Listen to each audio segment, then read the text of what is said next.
Rupee breaches 91 mark for the first time in the history. Historic low बना रहा है rupee against the US dollar. Decline होता जा रहा है कंटिन्यूसली. ऐसा क्यों? So hey guys, welcome back to our channel Sky's the Limit, and in today's video we shall be talking about the declining rupee. उसका क्या इम्पैक्ट है normal लोगों की ज़िंदगी पे, उसका क्या इम्पैक्ट होने वाला है महंगाई पे, इन्फ्लेशन पे, and the most important thing कि वो डिक्लाइन हो क्यों रहा है. सो फर्स्ट विल डिस्कस कि रूपी डिक्लाइन कैसे होता है. So it is nothing but the game of a demand and supply. अगर डॉलर इंडिया में इनफ्लो कम और आउटफ्लो ज़्यादा है तो रुपी की वैल्यू डिक्लाइन करेगा और डॉलर को स्ट्रॉन्ग बनाएगा.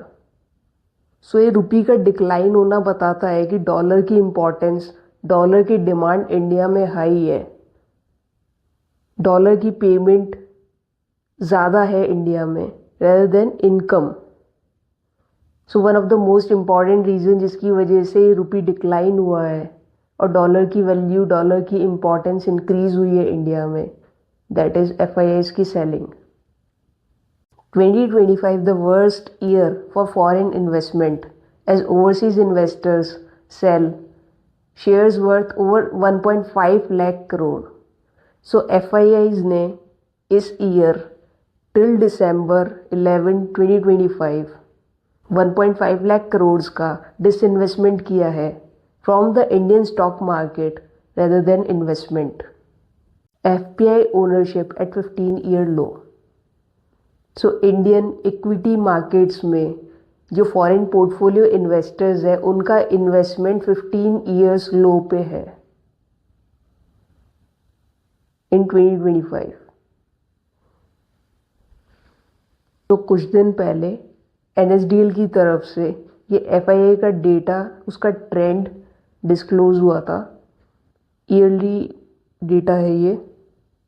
सो इनिशियल ईयर्स में ये एरा बेसिकली मनमोहन सिंह की गवर्नमेंट का है, 2003, 4, 5. यहाँ पे FIIs का इन्वेस्टमेंट इंक्रीज हो रहा है ओवर द ईयर्स. हर साल प्लस में इन्वेस्टमेंट है. 2008 एक्सेप्शनल ईयर है, लेमन क्राइसिस वाला. इसमें डिसइन्वेस्टमेंट हुआ था. Apart from this every year में इन्वेस्टमेंट ग्रो ही हुआ है. 2014 जहाँ पे गवर्नमेंट चेंज हुई वहाँ पे FIIs का इन्वेस्टमेंट ज़्यादा दिखा नहीं in comparison to previous years.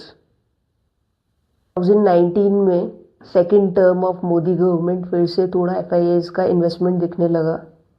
2024 में भी ऑलमोस्ट कोई इन्वेस्टमेंट नहीं था. 2025 में इन्वेस्टमेंट छोड़ो डिसइन्वेस्टमेंट हुआ है FIIs का from the Indian equity market 1.6 lakh crore का ऑलमोस्ट टिल दिसंबर 11, 2025. और अब तक 1.6 लाख करोड़ का डिसइन्वेस्टमेंट कर चुका है FIIs.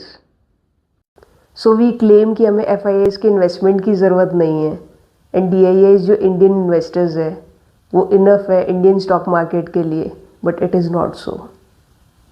जब FIIs सेल करने आते हैं तो निफ्टी ऑलमोस्ट 0% रिटर्न देता है इन लास्ट 1 ईयर.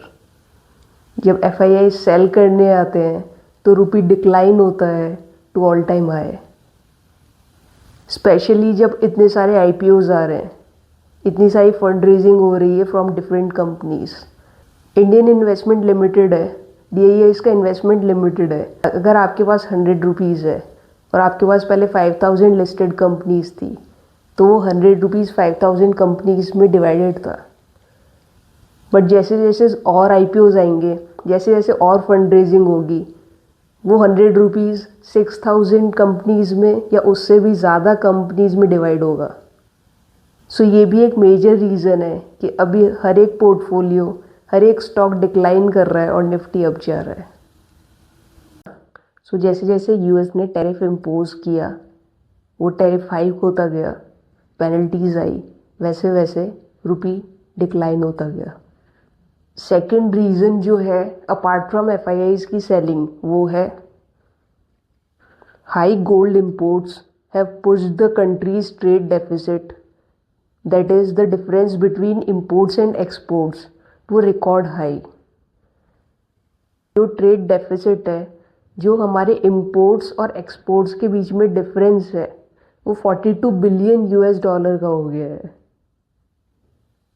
और ये सिर्फ अक्टूबर तक का डेटा है, इस क्वार्टर का डेटा आना बाकी है। And it is mainly because कि हम गोल्ड ज़्यादा इंपोर्ट कर रहे हैं, पेमेंट तो डॉलर्स में ही होगा, so we are paying more dollars for gold imports. तो वो भी एक डॉलर की वैल्यू, डॉलर की डिमांड इंडिया में इंक्रीज कर रहा है। Now the question is, rupee decline हो रहा है, बट नॉर्मल लोगों को क्या, आम लोगों की ज़िंदगी में कैसे इम्पैक्ट करेगा रुपी का डिक्लाइन होना, या इन्फ्लेशन पे इम्पैक्ट डालेगा, या क्या होगा? सो येस, डिक्लाइनिंग रुपी महंगाई पे, इन्फ्लेशन पे इम्पैक्ट डालता है। हम क्रूड इंपोर्ट करते हैं, हम मशीनरीज, इलेक्ट्रिकल इक्विपमेंट्स इंपोर्ट करते हैं, हम गोल्ड इंपोर्ट करते हैं,